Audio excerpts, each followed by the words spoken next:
Okay, we'll take it. The Raptors come away with the win. Another fantastic display against the Miami Heat. The result of the game is different here. The Raptors come away with the win despite playing with their food late in the fourth quarter once again.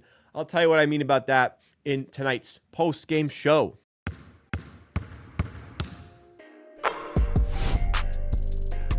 So guys, lots of stuff to plug here. Make sure you do drop a like and hit that subscribe button because we do content like this for every Raptors game. But check out amateur merch that just released.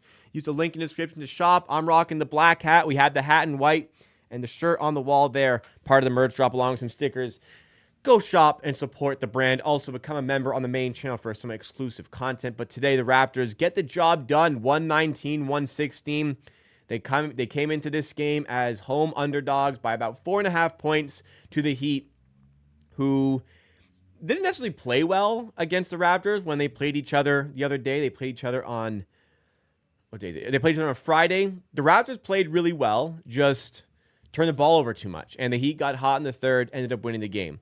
But today, the Raptors once again played exceptionally. Like the efficiency the Raptors displayed here, against a very solid Heat defense, a lot to admire from it. And a lot of great individual performances once again. Part of the difference here today is definitely retaining the possession. Turnovers were not nearly as big of a problem as last game, mostly because they forced more. The Raptors still committed 16, but 14 by the Heat. It wasn't egregious. The defense was on point today. The offense was on point, and the Raptors, I think, deserved this victory. And it should have been a bigger victory than it turned out to be. Like I said, they played with their food a little bit late. I keep talking about in content the Raptors' inability to close out games because they play the shot clock. They play the game clock rather than the other team. They are so desperate to burn clock that they just forget to play offense. So all the offense that's been working all game, working towards the Raptors, shooting 53% from the field, out the window. And it's okay, like a minute left. Maybe you want to burn more clock. But like 3-4 minutes left in the game. You're better off getting a good shot early than a bad shot late. So still run your offense. And even with a minute left today, like the one play that pissed me off the most, they have like 50, when I looked at the clock, like 55 seconds left, under a minute to go with the ball. And super tight game. RJ Barrett just holds the ball until 4 seconds left in the shot clock when Abaji finally comes up for a screen. Bad screen, turns into basically sending a double RJ's way, and he can't get out of it in time. Shot clock violation. Like, that screen's got to happen with 8 to 10 seconds left in the shot clock because that gives RJ Barrett time to make a decision and run a play. And in the end, nothing comes of it. The Raptors, they almost blew it. They're up 111-99 with 4 minutes left. The Heat brought it back to a single possession game a couple times, but the Raptors do just enough here. That's the negative that I have. Once again, still not learning how to close games out properly, but this is a day of celebration here. A great performance by the Raptors, 6 of 15 on the season. At this point in the season, like obviously tanking, rebuilding is on the mind of Raptors fans, but at this point in the season, I just want the team to play well. Wins are going to come from that as a result. I'm okay with that personally, especially when you beat a pretty good team here like the Miami Heat and when you get very good stat lines like this. RJ Barrett, I made a video on the main channel this week saying if Raptors fans should be worried about him because of his poor efficiency. I said mostly no, and yeah, he's proven that correct. If you were worried, maybe you're not as worried anymore because he was 15 of 20 today with 37 points, 3 of 4 from 3. All 3 of those threes coming in the first half with 5 assists and 7 rebounds. Ultra efficient RJ Barrett, wrecking ball at the rim, getting to his spots, getting to the efficient spots as well. His cutting was really good today, and we were finding him. 3 assists off Pirtle, 17 points, 6 of 12 shooting. That came down second half, but still a nice performance. Barnes, wow. Another phenomenal performance out of the point guard spot. He has 6'9" point guard in his Instagram bio for a reason. 23 points, 10 rebounds, and just 1 assist away from a second consecutive triple-double. Barnes on 6 triple-doubles, second most in Raptors history. 6 is only second most. But Kyle Lowry's on 16. He's in first. Barnes is going to pass that at some point. It's a matter of when, not if. And he almost added another one today, but still impressive, 9-17 for Scottie.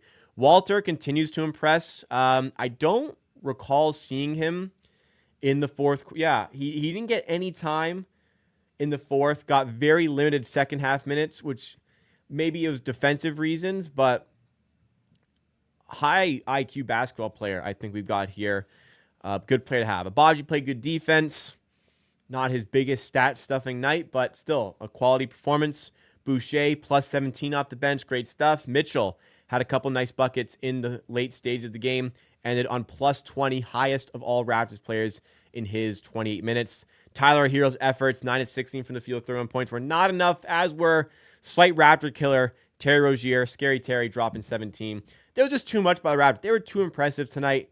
A real team performance here. Possession battle goes a little bit in the favor of Miami due to winning the rebound battle, offensive rebound battle by 2, and the turnover battle by 2. But the Raptors were too efficient. 53% shooting from the field, as I said. They also add on 35% shooting from 3. Not enough from the Heat, going 44% from the field, 38% from 3. So all in a day's work. Great stuff by the Raptors. I know that tanking is on our minds, but these guys are working towards victories, and hopefully the late stages here, which didn't cost us today, hopefully that serves as another lesson on conducting your offense in the same manner not quite the same manner as early in the game, but like you're clock conscious. You're not yanking a 3 necessarily right at the start of the shot clock, although Barnes did, and that was kind of a dagger.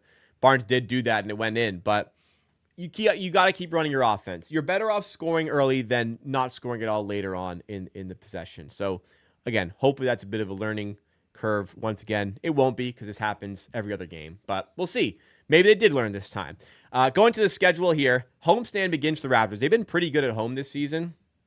I'm actually just going to double check what their home record is. It must be like pretty close to 500. They're 5-4 at home. So the Raptors have been winning games at home, 5-4 at home this year. So that's going in the right direction. And they've got 4 more home games in a row at least coming up. You'll see here, they've got the Pacers on Tuesday, the Thunder on Thursday, the Mavericks on Saturday, and the Knicks on Monday. Then there's a 10-day gap here.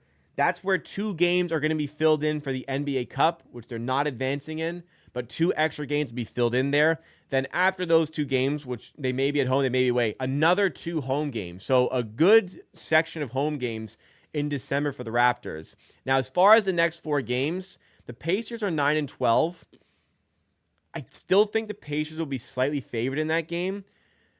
So it'll be 4 home games in a row before that additional schedule from the NBA Cup. It'll be 4 home games in a row where the Raptors will likely be underdogs, but not by much to the Pacers. 3 tough games against the Thunder, the Mavericks, and Knicks, but it'll be good to kind of assess where the Raptors are at in this stretch because, like, is this home form for real? Like, are we getting healthy? Is this team going to be pretty good when it's healthy? That game on the 19th against Brooklyn, do you have Quickly back? Do you have Olynyk back? Bruce Brown should be back this week. He should have been back today, but he should be back this week. Grady Dick should be back this week. It'll be a really good assessment on exactly what the levels are of this team in the next little bit because they're at home. And, I mean, they've been putting on some really good performances against some good teams in the league. So, impressive one once again by the Raptors. I'm just really happy with how they're playing. And, I'm loving watching the team this season. This is a fun basketball team that's getting better and picking off some wins here and there. So that'll do it for the show today. Make sure you guys hit that like button if you enjoyed and subscribe because I do content like this for every Raptors game except December 7th when I'll be away. But pretty much like 90% at least, it seems, of Raptors games I'm going to be streaming for this year. Check out the merch. I've got the black hat on. We also have it in white. The shirts on the wall there that you can grab. $35 Canadian for the shirts, $50 Canadian for the hats.